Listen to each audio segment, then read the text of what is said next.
So it kind of evolved from there. It became we started adding admin from around the world. So there's Russian admin, there's Slovenian, Indian, South American. We had African admin for a while. Um, so what we wanted to do was to create a news collective that was based on the premises of bringing organic information to people because that's what people wanted to do. We don't make any money. We aren't incentivized in any way. We just do it because that's what we love to do. So it kind of just became out of like an interest or a dedication, and it evolved into something bigger. And now that I'm out of the military and retired, I feel like there's a lot of, and this might strike your listeners as odd or even you, but I feel like there's a lot of atonement that I need to be doing. And I feel like I can do that now, given the opportunities that I have.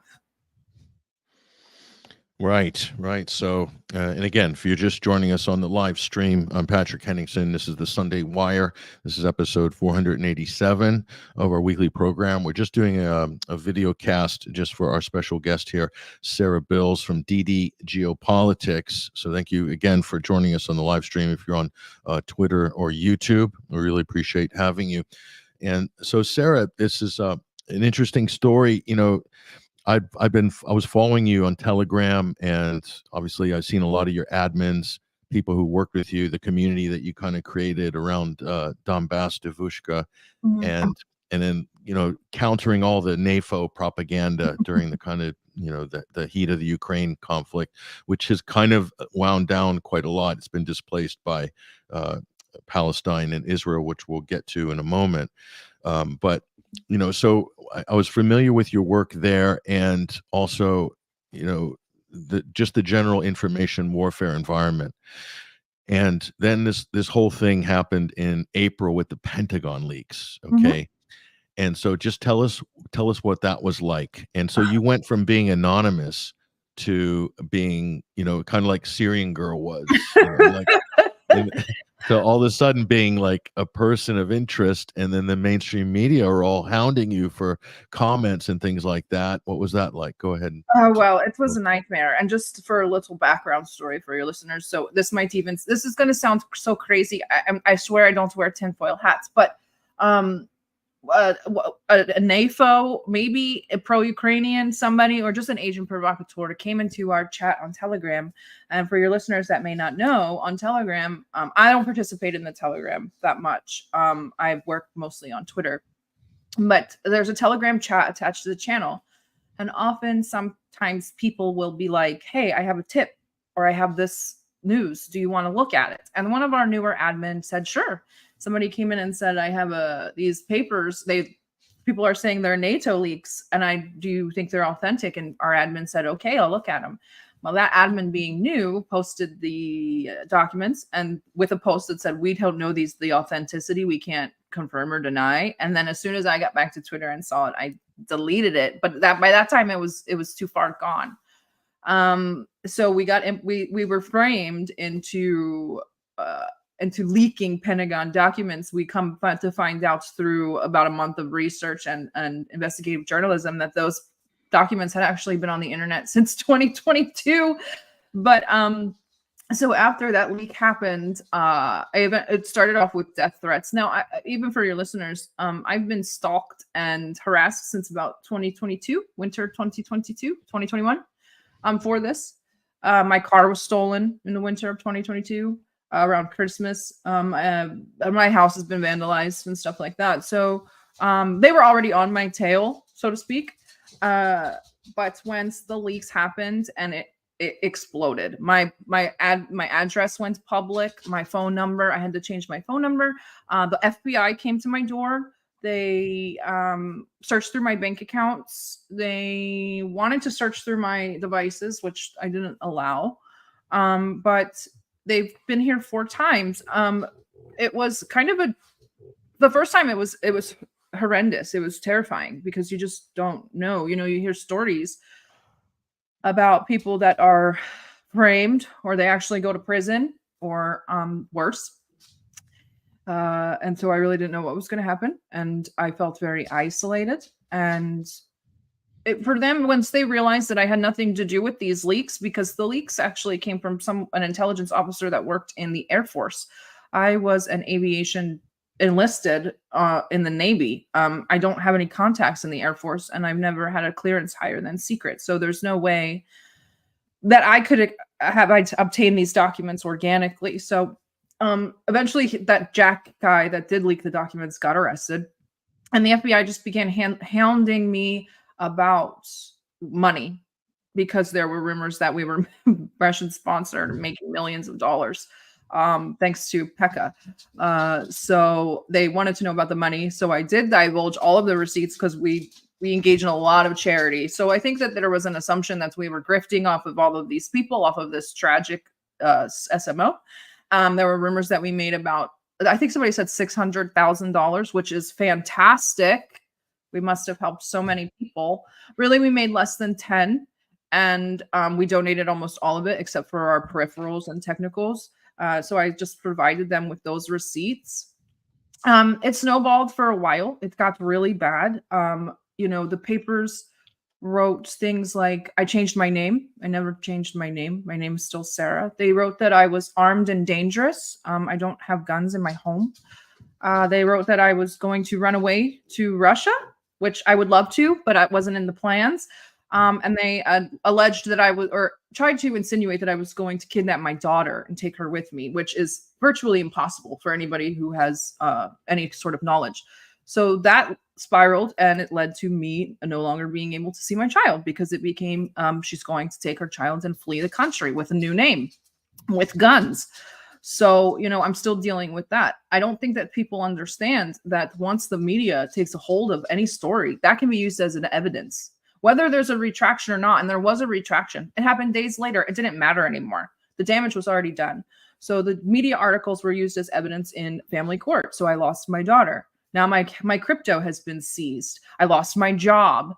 I lost my access to healthcare. I don't think that people realize how far the censorship really goes.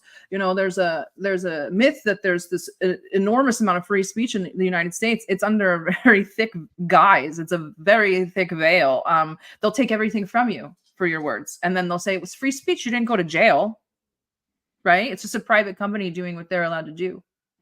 So I've lost most of my retirement benefits. I just got my healthcare back. For somebody with PTSD, that's like, so the summer was a really difficult time, because with the name of the channel previously, it made the focus on one person, which was me. They used my face for advertisements, which I didn't mind, but we wanted to rebrand and make sure that people were understanding more, so that it was a collective. There's more than one person. There's about 10, and now even more. Now it's growing. So that's the reason for the rebrand, and also because there were so many bad vibes and so much trauma attached to that situation. When you're doxxed like that and things are said about you that are so not even remotely true, you're completely vulnerable. It's a complete violation. You have no recourse. There's no legal recourse. There's very little social recourse. I was shunned by my community. I'm a retiree. They're telling people that I have sold secrets to the Russians. I'm getting paid by the Kremlin. I'm shunned from my community. I'm shunned from the veteran community. So it's been a lot, but you just keep going, because if you remember why you started in the beginning, which was for the information, then you don't really matter. Your livelihood will come later, I guess. It was. I looked at some of the press coverage. It was unbelievable. It's almost like they were looking for somebody as a kind of poster child to just hammer, because clearly Ukraine was really losing the information war. NATO's losing the information war, and you're on the forefront of that kind of fifth generation warfare playing field. Your channels as one of many, but especially because you're doing it in English, which made it even probably more of a threat. And they seem to want to accuse you of also being not only leaking the documents, was a totally erroneous charge, but altering the documents as well. And that's what a lot of media attached to. But it was interesting what the alteration was, which was circulating on the internet. It was a kind of what looked like it was a bait and switch Mhm. to make it look like the Ukrainian troop losses were less. Explain that little sleight of hand, because I think I personally think there was more to this leak than meets the eye, but I don't know if you I agree or not. I Go ahead. really don't know, and I'd really love to, like, dig further into it. The only thing that I know about the leaks is that they started in, like, a Discord or a Minecraft chat, and they sat there for months and months and months, and people were kinda like, "What are we gonna do with these?" Um, I'll tell you, and you probably won't even believe me, I don't even know how to alter a document. I don't really even know how to use Microsoft Paint. So, there's no I can't alter a PDF file. I wouldn't even know how to make it look realistic. But then when I did see the alterations, because somebody showed like a video of how they switched back and forth, I was like, why would anybody alter it that way? I was like, and me of all people, why would I alter it that way? It just didn't really make any sense. It was kind of like a shot in the dark that just kind of took off, I think. So I would love to look into that. But they were like in the strangest places. These leaks were in Minecraft chats online for a year. They were in Discords for a year, and they explode onto Telegram, I guess. Bellingcat was involved or something. I don't even know. Yeah, It just Bellingcat. Yeah, they were involved. Interesting you say that with the gamers in the Discord servers, because Bellingcat was involved in supposedly outing the leaker. I think his name was Jack Textiera. Mhm. Yeah, the airman, the junior airman there, and so they were involved in like tracking him down to find him. And Bellingcat recruits from the gamer community. Mhm. Isn't that interesting? And off of Discord servers in the same type of places where this document supposedly was circulating. So I found that to be more than just a coincidence. Is Bellingcat's involvement was a huge red flag, and also NAFO, the giant troll army that you found yourself fighting on the information warfare front, still to this day. They also recruit from the gamer online community. So isn't that interesting? This kind of big blob of global gamers languishing, supposedly in their whatever parents' basements or college dorm rooms or whatever. And this seems to be the fertile place to kind of mobilize certain type of online information warrior here. And the NAFO brigade, I don't know if you know anything about it. Maybe you could tell me what you think or know about it, but it's huge. Over 100,000 troll accounts on X Twitter, maybe more. I don't know. What Go ahead. I would say more. I I think at this point they're starting to dwindle down. There's like a sort of conspiracy theory going around that says like, oh, the fiscal year ended, so NAFO lost their funding, and that could very well be true. They started off, I think, as I guess a Nazi started it, which is fitting. Yep, a Polish Polish Nazis. self-declared Nazi, Camel, I think his name is. Yeah, Yeah. something like that. So it was started by a Nazi. And what we found is that they were primarily targeting women in the beginning. I don't know if you remember that, but they were targeting me, Polina, and a few other of the larger female accounts. I think I'm the only one who stuck it out, but they were really targeting women, which was then, oh, this must be the incel gamer community because they're really going after women. And I think that it was an easy, and like you said, Bellingcat's involved in that community, and Bellingcat's very highly involved with the CIA and other intelligence services in the United States. So I think it was an easy transition to kind of inject themselves. And it was such a money maker. I think once the money started flowing, that was the end of it. It was a great lobby. I mean, it just swindled retirements from people. I mean, people wanted to belong to this NAFO thing. They wanted a dog picture. They bought tickets to a party that they knew wasn't going to happen. It was a fictitious online party. Like it became a cult for all intents and purposes, but they were so brainwashed into thinking that they were serving some righteous cause that they would stop at nothing. I mean, I'm probably one of the worst cases, but I mean, we're talking about people that purchased my divorce papers and published them online. Like, there's no moral and ethical compass because they believe and they've been brainwashed to believe that they are doing the right thing. And that's why I think that these gamer and Discord communities, and sorry for the gamers and Discord people in your audience, but typically lonely, not very socially or very socially inept people, looking for somewhere to belong, looking for some sort of power. Maybe they've been bullied. I mean, now I'm getting into my psychology background, but they make for a they're really ripe for the picking, like very ripe for the picking for something like this. They want to feel like they're doing the right thing, and they've justified it because I remember when people would be like, do you want to dox them? And we always took the stance of no, because we don't want them to dox us. So why would we engage in that sort of behavior? That was always their weapon, that they thought that they had a right. You should show your face. You should be punished. You should have your life ruined for supporting Russia, which is a concept that most people, normal people, can't understand. So that's why it was, for a long time, we really couldn't even wrap our minds around it. We were like, what even is this thing? And why are they so obsessed? I think now it's becoming more apparent what was really going on. Yeah, the Shibu Ina, I think that was the dog. That's the dog that it's this beautiful dog. It's a shame that they chose that dog. This is great.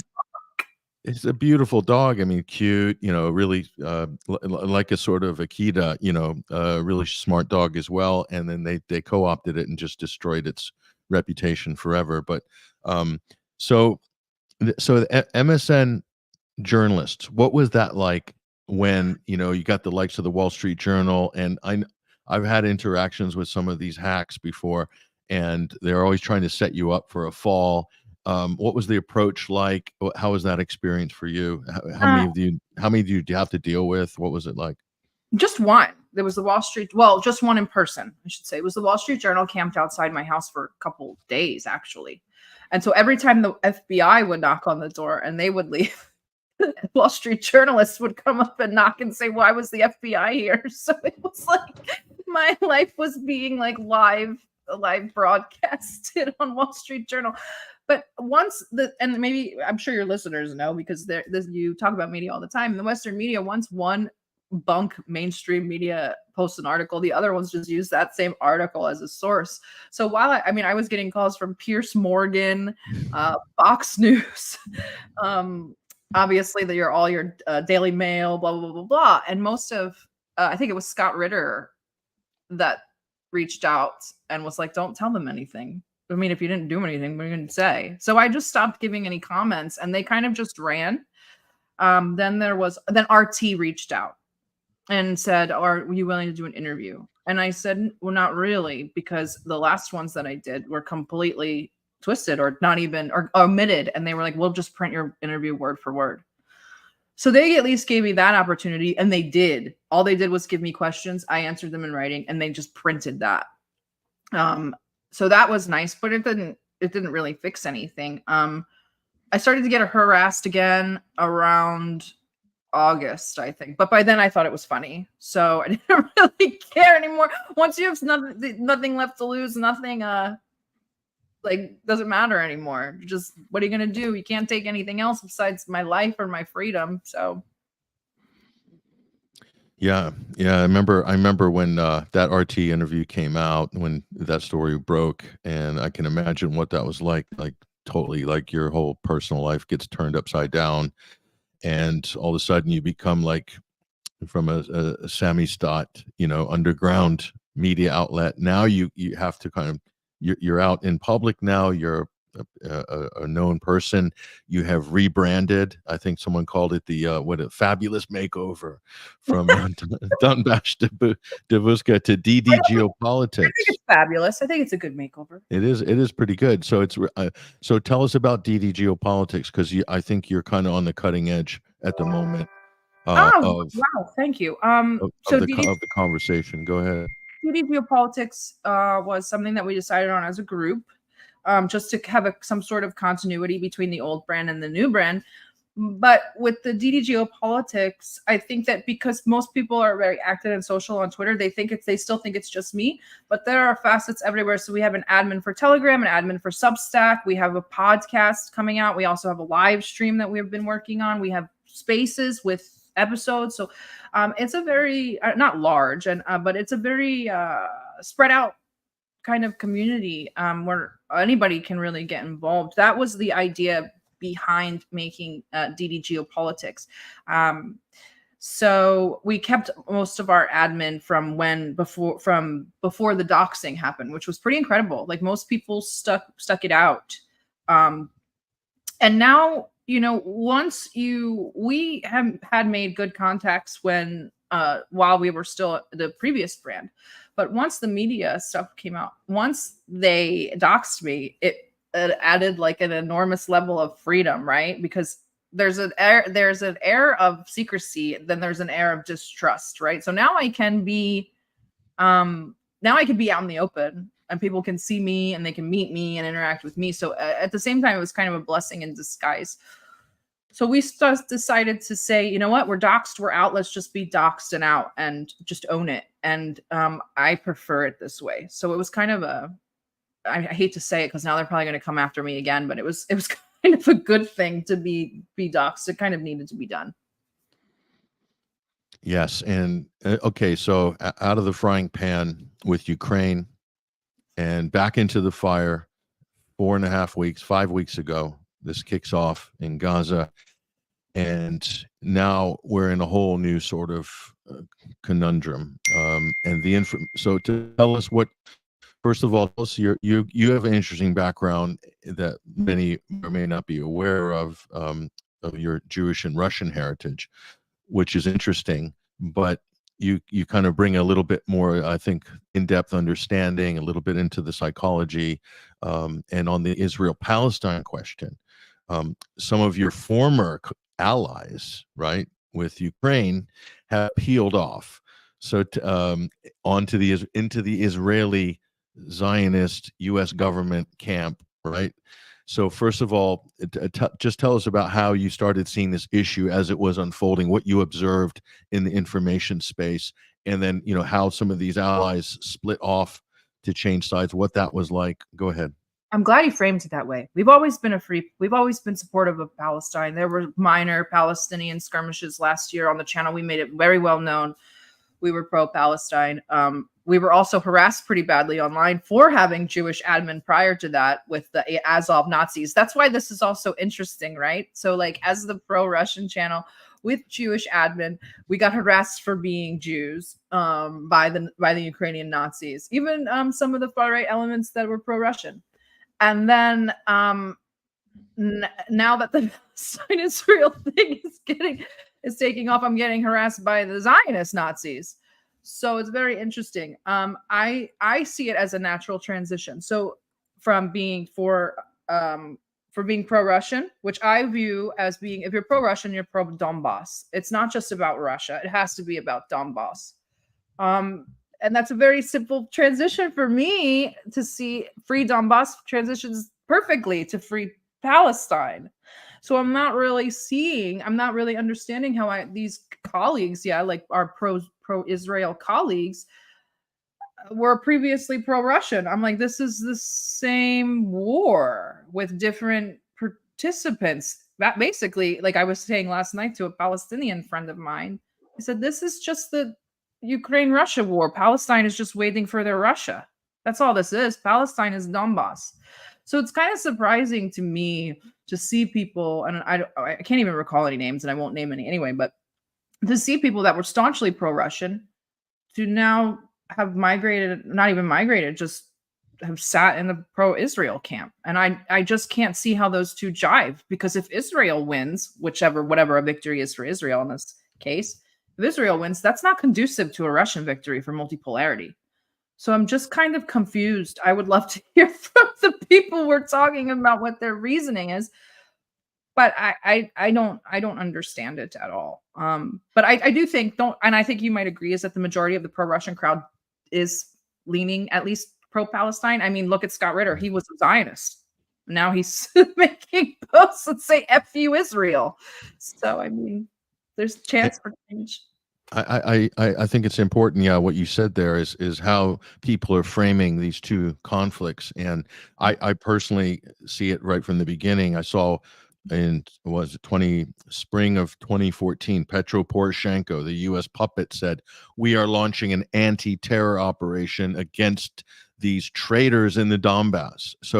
And Israel has launched an anti-terror operation against Hamas, and It doesn't matter what civilians get in the way. They're just unfortunate collateral damage. In fact, the Ukrainians were saying the same thing, weren't they? They were saying at the time, well, they're shielding these terrorists, and they're all terrorists, in fact. And if the fact that they're not rising up to overthrow them or flush them out themselves, we have to Exactly. go in. We have to go in and do it. Like, it's kind of a repeat in a Yep. way. So I'm like you, Sarah. I see the parallels there, but you're right. It's just Palestine's Russia has not arrived yet. But yeah, go ahead. And and even the framing, like Yara's really good at this. I know you've talked to her about it. She's fantastic. But even the framing, so now the new kind of like altruistic campaign is let's free Palestinians from Hamas. So now it's becoming into us. We need to do this for humanitarian intervention. Well, let's look at our humanitarian interventions in the past. Libya was a humanitarian intervention to free the Libyans from Gaddafi. Serbia was a humanitarian intervention to free the Croats and the Kosovars from the evil Milosevic. And Iraq was a humanitarian intervention to free the Iraqis from Saddam Hussein. I can't believe we're still buying this kind of shit. Sorry. I can't believe we're still buying this kind of crap. That now we're going to disguise this into humanitarian, and that's where that human shields narrative comes from. We have to save them from themselves, for they know not what they do. We are the righteous ones. We are the godly ones. They don't know any better. They're just savages. And these militants have taken advantage of them and brainwashed them. We must save them because we are the righteous ones. It's the same exact narrative. It's the same story from the same playbooks of the West. And it's sad to see some of our colleagues not see that. But I mean, in the end, they'll be wrong. So it doesn't really bother me. And let's talk about how this conversation's been so polarized. Obviously, this is next level polarization. But Ukraine and Russia, West versus Russia, very polarized. Let's not underplay that. And the attacks are very personal. Death threats, kill lists. These are all sort of regular features of the kind of Ukrainian government and government affiliated organizations drawing up lists, basically, of journalists or yourself or myself or Scott Ritter and all these other people. So with Israel Palestine, though, you add an extra incendiary element to it, which is religion, or which is race, or which is Zionism, which is an ideology. And that's one of the things out of this, Sarah, that there wasn't really a real widely held discourse about the difference between Zionist and a Jewish person. The two were always conflated. And I can see why the Israeli Zionist side like to conflate those two things. But now you're starting to see people tease this apart. And I think it's very interesting. So if you could comment on this, like how the conversations developed in the last 5 weeks, and then you personally, how you're experiencing that as a Jewish woman. I know you don't identify like you don't carry this identification around, but it does come up, and especially when you have so many Israeli Hezbollah trolls populating Twitter spaces right now. But go ahead. Well, I think that having the Ukrainian-Russia conflict put us at an advantage and a disadvantage. For the people that were watching, it put us at a great advantage because we've already seen these tactics. And at this point, like, they held up the Mein Kampf today. I was like, what are we doing? Like, what are we doing? I think we did this last year, like with planted Nazi flags and like the Wagner tank or something. But so we're at an advantage. The disadvantage is for the Palestinians and the people that weren't paying attention, because now Israel knows what they can get away with. Ukraine got away with a lot in terms of breaking international law and just weird, immoral behavior, like you just said, the kill list.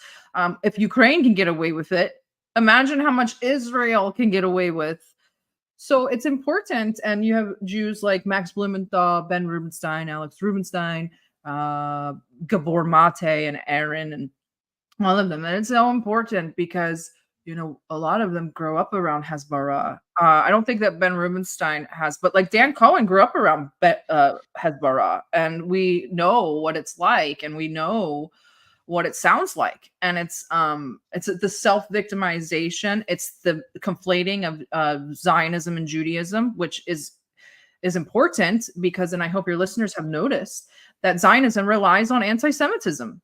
So if they can get you to say my Jewish identity has to be intertwined with Zionism, which is then represented by the Israeli state, anytime the Israeli state is criticized, I have a moral obligation to myself and my people to stand up for it. Well, I don't see it that way. When you come from a communist or like a background of that, you don't believe in states like that. So I don't see it as a state. A state can't represent me. The nation represents me, right? The nation of Russians, the nation of Palestinians, the nation of Jews.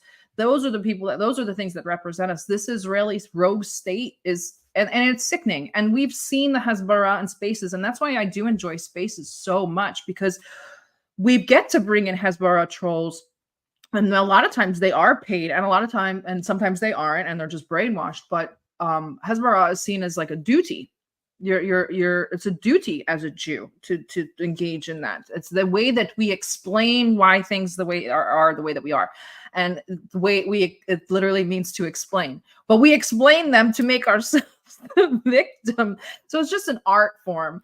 So that's why these spaces are so useful, because they come in and you kind of just let them spin their own web. And then at the end of the conversation, you can just kind of like pull the one thread, and then the whole thing just collapses, because it's a very easy thing, especially for a Jew. It's a very easy thing to kind of like pick apart, because it's all contradictory. It's all fascism. Fascism doesn't make sense. So, and this is a horrible conflict to even do this with, because this is such an emotional conflict. With at least with Russia, Ukraine, it was very military. We could analyze it from a military perspective. We could analyze it from a political perspective. With this one, there's just so much pain, so much emotion. So they're able to prey on that kind of thing. We're talking 100 years of telling both sides, Palestinians and Jews, Palestinians being victimized, and then Jews being told that they're victims because of the Holocaust that happened a year ago. So there's just so much hurt, so much emotion. So there's a lot of opportunity to sort of prey on that by propagandists, Hezbollah, all of that. Also, people have to remember that the West isn't taught about anybody else dying in World War II. It was only the Jews. So in the United States, we rescued the Jews from the concentration camps. That's how World War II went. We landed on the beaches in Normandy. We went and rescued the Jews. There were no Russians, no Serbs died, no Gypsies, no nothing, just Jews. So in the West, there's a natural held guilt for people that aren't Jewish for the things that happened from the Holocaust. And yes, they were horrible, but they don't have any clue of any other victims. So it's just a very tunnel vision of we have to maintain this safety for the Jews. So it's a lot of things are at play at once. Sorry, I kind of went off on a bit of a tangent. No, and they have to. That's the justification that you're seeing from a lot of people that are saying we can't have a ceasefire, we can't stop the bombing of Gaza, because if we do, then we're kind of allowing Hamas to regroup, and so Hamas. We need to protect the Israeli people, but also the anxiety of Israel not feeling safe in their kibbutzes, safe in their homes. This is the real kind of focus in the U.S. coverage of this, is that Israelis are having anxiety attacks, and they're needing trauma counseling, and all the focus is on this, and not on the absolute crimes against humanity taking place a few miles away. Like, it is the most incredible thing. So why is that? Why is this? Why this inability by Western media to engage in the human story of the Palestinian? Well, maybe you might agree with it. I believe that there was a general shift in maybe the 1960s or 70s when it became very apparent that Israel had a very strong hold over the United States. People say, "Oh, the United States controls Israel. Israel is the United States proxy." I disagree. I think that the United States has now got in way over their head. Israel is a complete rogue state. They do whatever they want. They stole our money and made a nuclear program out of it without us allowing it. We have reason to suspect that they murdered our presidents, maybe even more people. And there's reasons to suspect that they were engaged in other sorts of terrorism on American soil. So and we won't even get into the Epstein flight logs. But we know that there are many, many, many, many things, and I've discussed this on my show with Ray McGovern and Scott Ritter, that there are many things that the Israelis have, and they hold over America. So there's nothing. I don't think that there's very much America can do besides sort of stand by and either say, America's terrible at apologizing, so we'll never say we're wrong. but we'll kind of stand by. And you saw Wolf Blitzer, like, holy shit, like, we're really gonna say that, but I guess we're gonna do it. Like, like it's just like we're in way over our heads. Like the horses are out of the stable. The jig is up. Like it's too far gone. We can't stop them. And this is the thing. We can beg for a ceasefire. And we can bet when Israel can say no, but either scenario works in Israel's favor. They either get to continuously bomb Gaza or they get a ceasefire and they can rearm. So what do they care? You know, they're right now they're sitting pretty in their own mind. We can do whatever we want.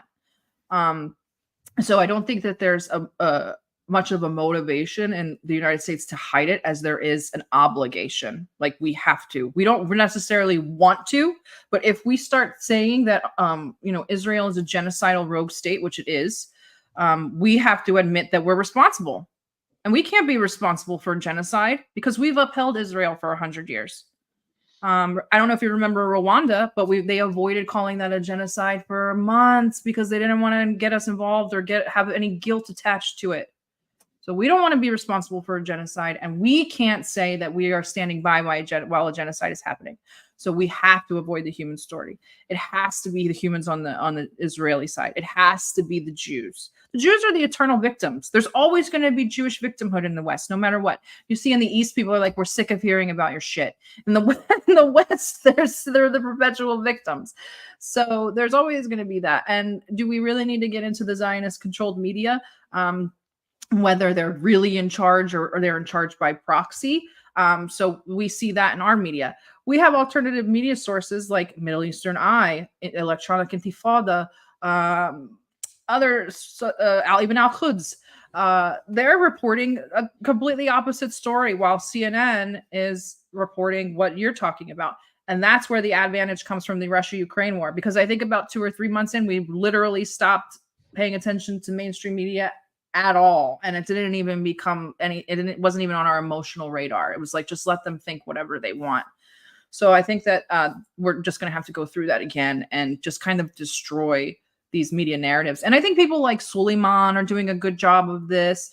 There's a couple other people. A friend of mine, Miriam, does it really well. Tyler Pop does it really well, where they kind of dismantle these and Samira Khan also does it really well. They dismantle these media narratives. So I think they've lost, and I've talked to Israelis already. I've said, you know, the narrative is lost. You guys have lost it. You have lost complete control, and that's because that's Western media in a nutshell. Really, it just can't be trusted. Isn't trusted anymore. So.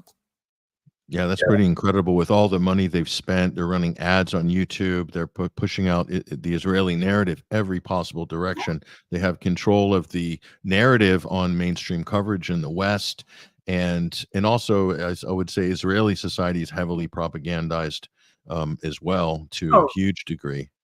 That's a big part of it. So, but despite all that, Sarah, despite all that, the metrics, the online data, the metrics on impressions, pro-Palestinian versus pro-Israeli. I think according to Naftali Bennett, former Israeli PM, he said that the pro-Palestine narrative is winning 15-1. 15-1. So it's a total blowout. Like it's a rout. And I think this makes sense because he tweeted this out, by the way. It's so much so he had to go on a sort of PR tour around America to drum up some support to save the thing from collapsing altogether. But he said, we can turn this around with your help. You know, I'd probably raising money, I would think. So their coffers are running low. They're losing the information war, but it's still very nasty. You have a kind of far right Tommy Robinson element that's come in, and they're, you know, attacking people, calling them terrorist sympathizers. We have mainstream media people doing this as well. We have conservatives in America accusing anyone who supports the Palestinian cause as being a Hamas supporter, a terrorist sympathizer. So, and they're calling on censorship. These are the same people during COVID and during even the Ukraine thing. They're saying we need to defend free speech. Elon needs to bring back everyone who's deplatformed. So they're calling for censorship on the basis of hate speech and anti-Semitism. So the whole thing is flipped for the so-called conservative influencers. They're no longer conservative. They've turned into sort of rabid authoritarians, right now, like literally with the flick of a switch. Have you what are your observations on this kind of political schism that seems to have been weaponized? Exactly that. But I don't remember. I think it was Dave DeCamp that tweeted, thanks to the anti-war right, it was nice knowing you or something like that. Because we had them for a while and then we lost them. Maybe that was by design. But you also have to remember that you mentioned it earlier, there's a racial element to this. And I don't know if you've listened to the same like the Ben Shapiro. I'm trying not to like call anybody out, but oh screw it. Like like the Ben Shapiros and the Laura Loomers, who genuinely believe in their supremacy. So that's not, you're not going to be able to play on these people's emotions. It's not a Russia-Ukraine thing, because with that, it's just two white Slavic people arguing. We don't need to be involved in that. Like, let's not spend our money on that. With the Israel thing, we have this is undeniable that there are a disproportionate amount of Jews in higher places in this country that control the narrative, control the politics, that are in these lobby firms, that are all of that. So they see it as an integral, the American identity is the Israeli identity.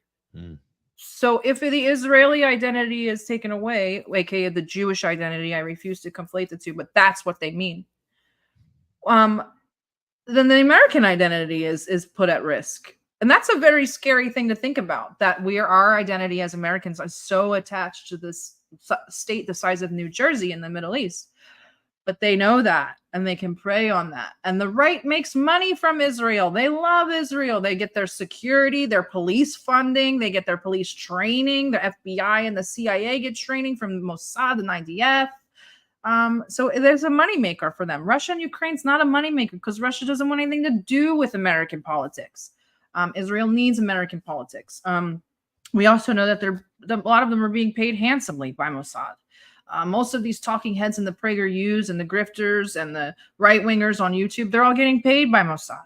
We've seen TikTok videos where small influencers are saying, I was offered $5,000 just to say some nice things about Israel. Could you imagine the money that people like Ben Shapiro and Laura Loomer are getting offered? It must be up.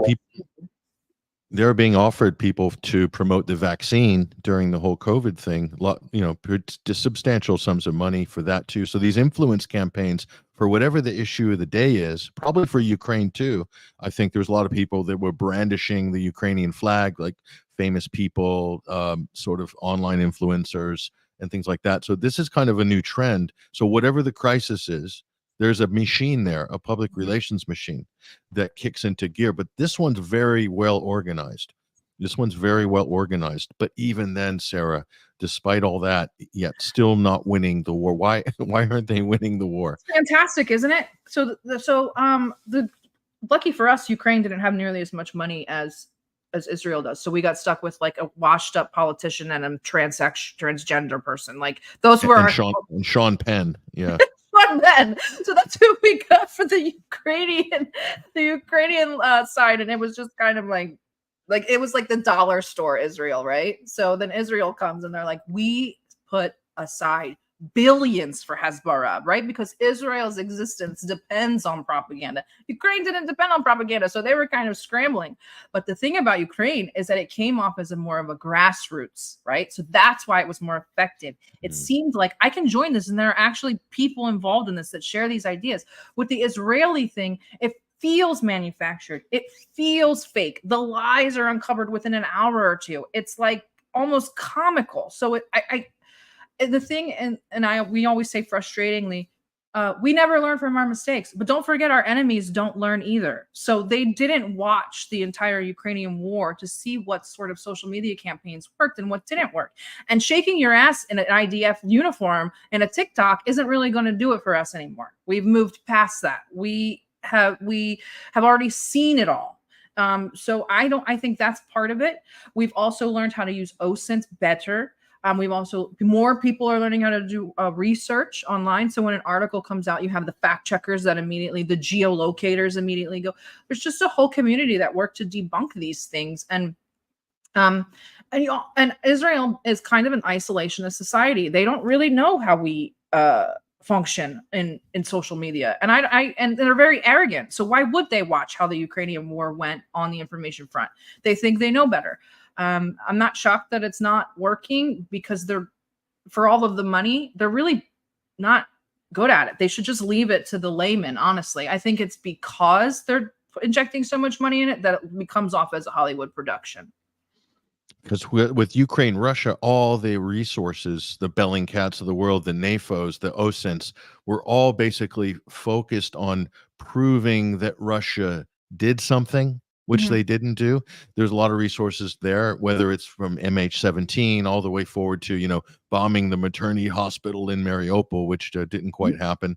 But that's where all the focus was. But with Israel, they're quite openly and blatantly, carpet bombing a densely populated civilian area.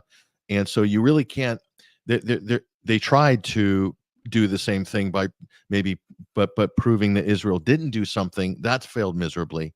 So they don't even have that sort of, I don't know, that Bellingcat system with Russia sort of works, because it takes up so much oxygen in the media and things like that. They do 3D renderings of, or with Syria, 3D renderings of how this chlorine bomb by Assad somehow got into a building. Like, so much was put into those resources. But with Israel, they can't really do that, because it's obvious. You can't deny what Israel's doing. So all the effort then goes into explaining how Israel's not doing it the way you think they're doing it. and it's really Hamas's fault that all these bombs are being dropped. Go ahead. They forced our hand, right? We had no choice. I also think that Israel, and this, no pun intended, Israel is very good at bombarding you with information. I mean, every time I wake up in the morning, it's like 6 new Israeli psyops. So it's a time thing too. They're like, if we can bombard them with emotional stories and bullshit that they have to then dismantle, they're busy for the rest of the day. They don't have time to go through the what Hamas shelled and what they didn't shell.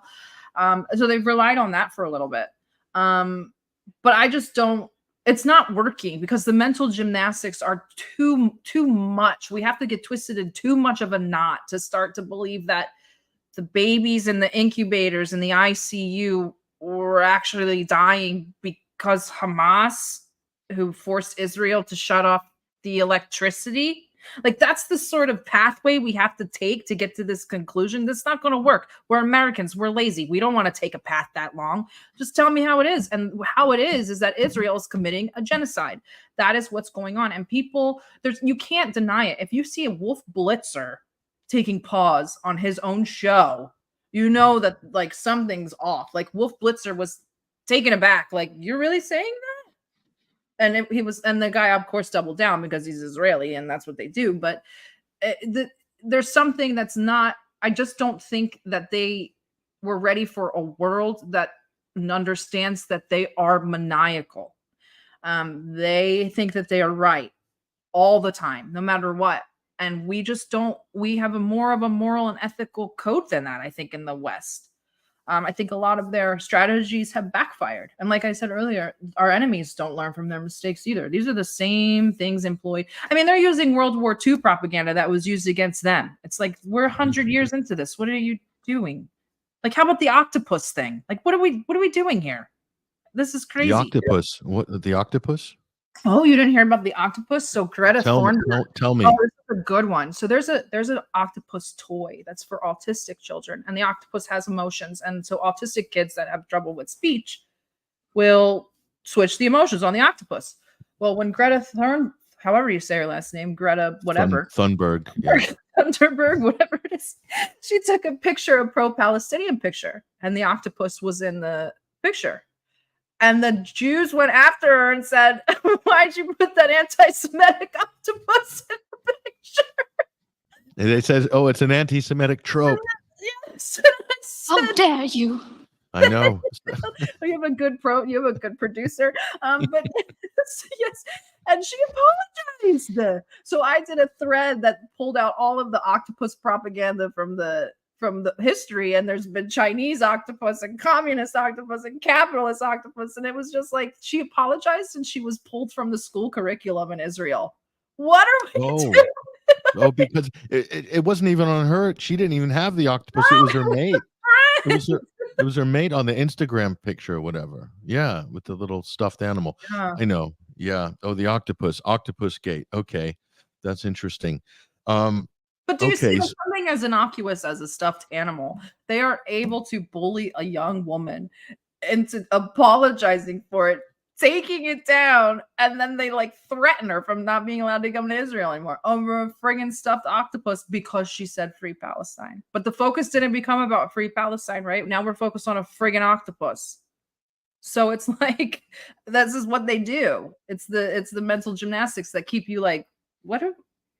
It's gaslighting at its fullest.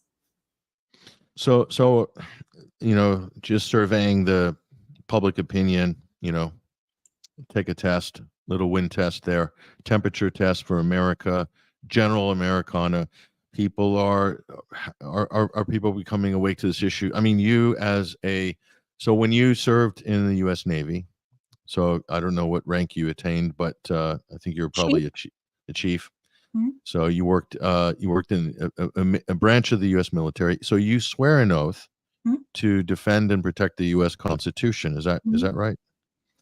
To all enemies, foreign and domestic. So what does that actually mean? The Constitution has a certain set of principles in it, that the Bill of Rights, the freedom of speech, freedom of assembly, protecting the rights, so that the country is to protect the rights of people to be treated equally under the law, right? That's really what the U.S. Constitution is. I mean, we Americans, we absolutely value this. I think anyway, most people should, but this makes America a successful country, a dynamic economy, a dynamic political scene, a dynamic culture, and prosperous ultimately. But for other reasons too, obviously the Federal Reserve, the world reserve currency. But so Americans would never tolerate an exclusive or an exclusionary apartheid system or an ethno state or a pure religious state within the U.S. Union. It just would be unacceptable, Mhm. right? And you understand that as a veteran, obviously.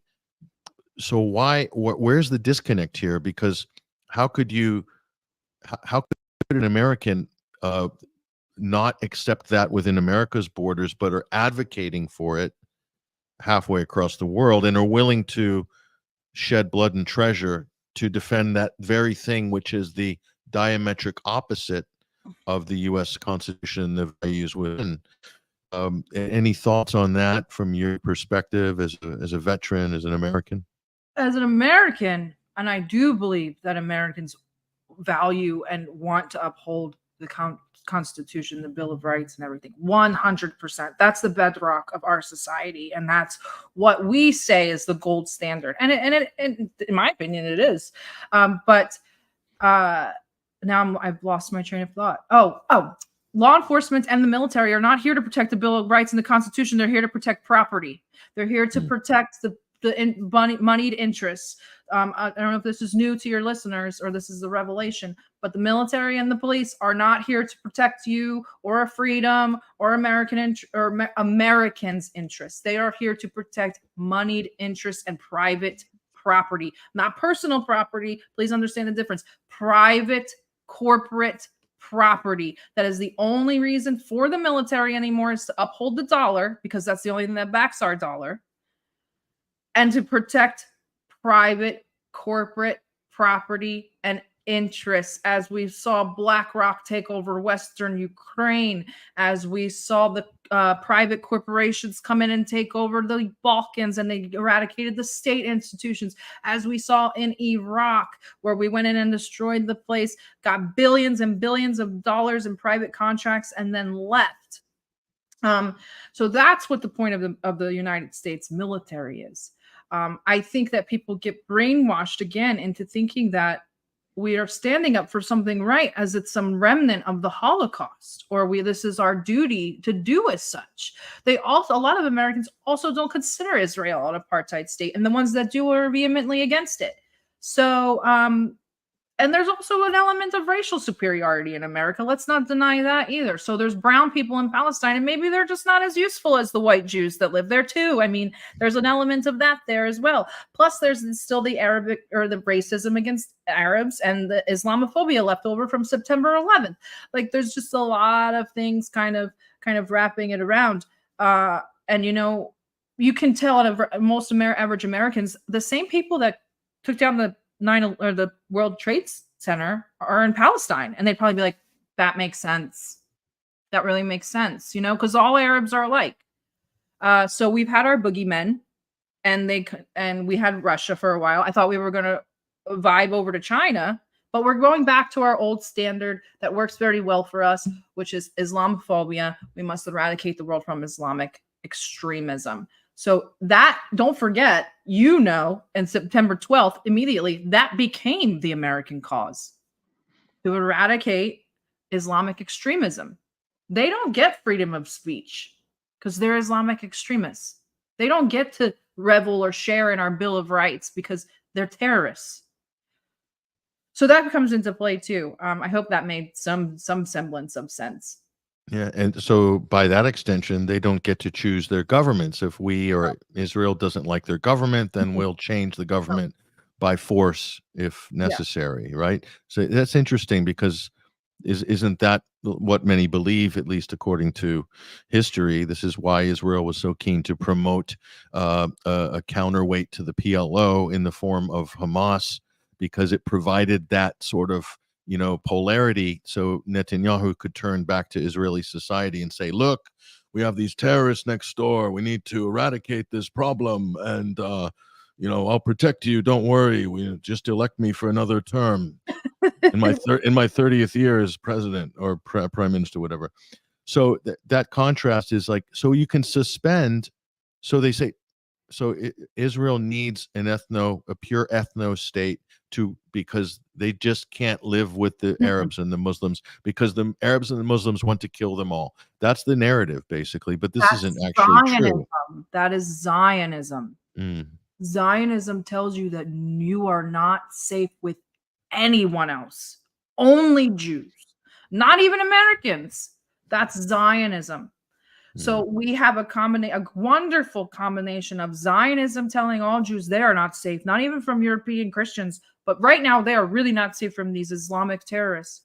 We still have leftover Islamophobia from our forever wars in September 11th in America, the two combining together into this perfect storm of now, global South brown people and Arabs, they don't get to govern themselves. They're just savages. And they're out here and they want to kill the Jews. And we're a Judeo-Christian society. We can't let this happen. They're threatening our way of life. They're threatening our well-being. And that, my friend, is American Zionism in a nutshell as well. So, and that's after the foundationist state of Israel, you see there were a lot of questionable events around the Middle East to Jewish communities in Iran, in Iraq. The Mossad arguably involved in this, or the early forms of the Mossad. To what? Why did they do this? To try to drive people into Israel? Explain this, because a lot of people aren't aware of this story. So funny, because we talked about this last night. So last night, I don't know if you were there, somebody brought up the Yemeni Jews. Large Mizrahi Jews around the Middle East, Iraq, Iran, and Yemen. And the Jews really like, I should say the Zionists. I keep saying the Jews, I'm sorry. The Zionists now like to tell the story that the Arab governments all chased the Jews away because they're not safe out there either. They weren't safe in Europe. We got chased out of Europe, or we get chased out of the Middle East. We're not safe. Because that's why we need this Israeli state. So instead of allowing this garbage to be spewed, I brought in a friend from Yemen, and he explained that it wasn't the Yemeni government, it wasn't the Houthis, it wasn't anybody. It was the Jews who engaged in a humongous propaganda campaign in Yemen to tell them that the Houthis were going to come and take your neighborhood and your synagogue. And the Yemeni Jews said, we better go. And the Israelis said, we'll pay for it. Just come here. We'll even give you a house. Who's going to say no in a war-torn Yemen? And even now they say they want to go back, even to Yemen. So this happened in Iraq and Iran as well. How are you going to convince people, especially Mizrahi Jews? I don't think people know very much about the Sephardi's and the Mizrahis, but the Mizrahis are very different. When people think of Jews, they just think of the quintessential Ashkenazi Jew. They're not the same as Mizrahi. And so for an Ashkenazi Jew, they were ripped from their land because of the World War II. Everybody was displaced, right? It's very easy for an Ashkenazi to say, my homeland was ruined. I can move to a new one, maybe make it there. It's very hard to convince the Mizrahi Jews to leave your communities, leave your homelands, centuries of history, and say, go to Israel and make a new life. Not only that, but displace other people that look like you, that you lived with, other Middle Easterners. You're going to displace them to go live in Israel. It was very difficult to get the Mizrahis to do that. How else are you going to do that? You engage in terrorism. We already know that Zionists are very good at terror. We already know that Israel was built on Zionist terror. So why not just continue? Let the party keep going. This is exactly, they need as many Jews to come back to Israel as possible. One, they need to displace the Palestinians, and how their population is always exploding because their birth rates are through the roof. So you need as many Jews as possible. Plus, Jewish birth rates are very low. And you need to populate the Middle East and keep the shoehorn in there for America. Plus, maybe the Messiah will come while we're at it or something like that. There's all kinds of things coming into play, but we need the Jews back in Israel. And that because of that, we create narratives like the Mossad creating in the Middle East. Now we can use that narrative and say, look, you guys don't let us live anywhere. And we're just asking for this little corner. And you evil brown Palestinians won't even let us have this because you kicked us out of everywhere else in the Middle East. But really, it was us. It's all just a more convoluted sympathy, self-victimization. They are excellent at it. You will never meet anybody better at self-victimhood than the Zionists.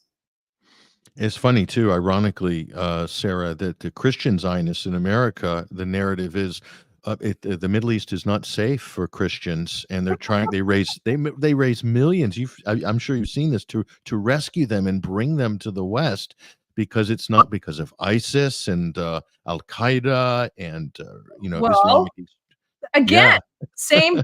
A page out of the same playbook. We created ISIS and we encouraged them to harass Christians. Not only that, we allowed Israel to help with the ethnic cleansing of an enormous ancient Christian society in Armenia. So I'm not buying the bullshit about we have to protect Christians, because that ethnic cleansing in August was silent. Nobody was talking about that ethnic cleansing, even when the news cycle was quiet. So why was Israel able to sponsor the ethnic cleansing of Christians out of Nagorno-Karabakh, previously known as Artsakh, at the behest of the Armenians, and with the Azerbaijan or Azeris? But now they're going to tell me that we're protecting Christians in the Middle East, but we're not protecting them in the Caucasus. It's all more. We have to we've villainized the Russians. We've been successful at that. We have to keep the villainization of the Muslims and the Middle East. If not, we won't be able to continue our forever wars. America is very war fatigued. We don't want another war in the Middle East. The last two were quagmires that we did not win, and people are devastated. But if we can start playing on the Christian emotions, we might get there. Well, the idea that Hamas is ISIS, the Palestinians is an ISIS cauldron in Gaza, it completely doesn't work based on what you're saying, because Christians and Muslims have been living side by side in Palestine forever and continue to do so in Gaza. So how could that be possible that Hamas is ISIS? Of course, it's not possible. But it's essential to paint that narrative, to justify ethnic cleansing, to justify genocide, and a land grab ultimately, which is what I think we're seeing right now.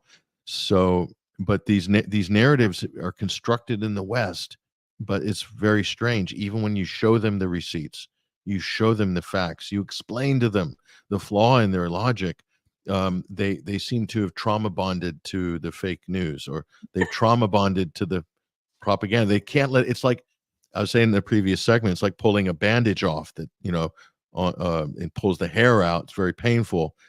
Literally, they don't want to do it. No, they'd rather just stay on course than deal with reality. Am I oversimplifying this? No, because it's very easy. We talked about Americans being lazy. It's very easy to latch onto a good and bad narrative, right? So we have Russia as the new Hitler, harming the Ukrainians. We're the good guys trying to help the Ukrainians. We're here like we were in World War II to rescue the Jews against the evil Hitler. Hitler's now Putin. ISIS is always going to be a boogeyman now, thanks to us, and that we keep them alive in Syria. So what a natural. We're already using Hitler. We can't use Hitler again. They've tried to say Hamas was Nazis, but then I guess maybe they realized the Nazi thing is Nazi tropes already taken for now. So they moved on to ISIS. And nobody will do the cursory research to figure out why that's not possible, because they have diametrically opposed views, and Hamas normalized relations with Assad. But that's see, maybe, and I'm also kind of isolated. I don't think that's working either. Do you? Like, I remember when McGregor wrote that thing about Hamas is in Israel or in Mexico, and I was Mexico, like, yeah. I looked through the comments, and they were all like, "What are you talking about, old man?" So I don't know if this narrative is really working either. No, it doesn't, because the facts just don't support it. It works temporarily, but not long term. But until you see the video of Israeli Jews harassing the Armenian Christians that live in Israel and are trying to live in peace. So when they're not even harassing Palestinian Muslims, they're harassing Armenian Christians or harassing the Palestinian Christians. This isn't about Muslims. This isn't about ISIS. This isn't about anything. This is about land, supremacy, racism. I mean, it's evil. It's evil. There's so much sinister. There's a sinister force at work. Maybe I'm coming off of my conversation with Dugan, but there is an essence of good versus evil. That's just coming to the realization of if you're in America, you're probably on the evil side. that really makes you a bête noire for the Western media. You are fraternizing with Dugan, which is he's Putin's brain, spiritual leader. Putin's brain. Yeah, so this is the sort of company you keep. I mean, you're just you should just be banned from everything. Yeah. So it's a good interview you did with Alexander Dugan, by the way, on DD Geopolitics. I watched the live stream. Is excellent. Dugan is a fascinating and an incredible geopolitical commentator, cultural commentator, historian. I think is fascinating. So yeah, you're doing some amazing work. You're interviewing all the right people for this moment in time. Yeah, I interviewed you. Yeah, you did. You interviewed me too. I don't know why, but I hope it was all right. Great. So you're doing great content. You're getting to the nub of the issues and spaces. So we got to wrap this segment up, Sarah. It's been great talking to you, of course. And but this X Twitter Spaces, there's so much opposition research and debunking and conversations, and then also being able to debate head to head with basically your foes. So between the Palestinian Israeli conversation, that like literally knockdown, drag out debates and fights. This is an incredible, I think, development, and I think it's transformed, at least for many thousands of people engaged in the conversation there on Spaces, of which you're on the forefront, definitely, because of your marathon Spaces that you run.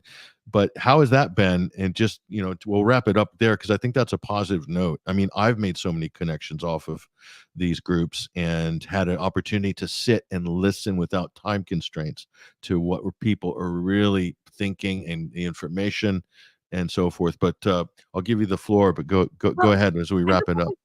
For the Spaces, I really wanted to be different than the other two big Spaces, which you have Mario and you have Suleiman. Mario, I'm not going to comment on because we could go down a rabbit hole. Suleiman serves a purpose. Their Spaces are very good. He is very good at dismantling propaganda, and they'd like to do a lot of debate, and it's a little bit more combative and a little bit more of a show, which is entertaining. And then so I just wanted to have my space be kind of a lounge for maybe people who needed a break. Sorry, that's my dog.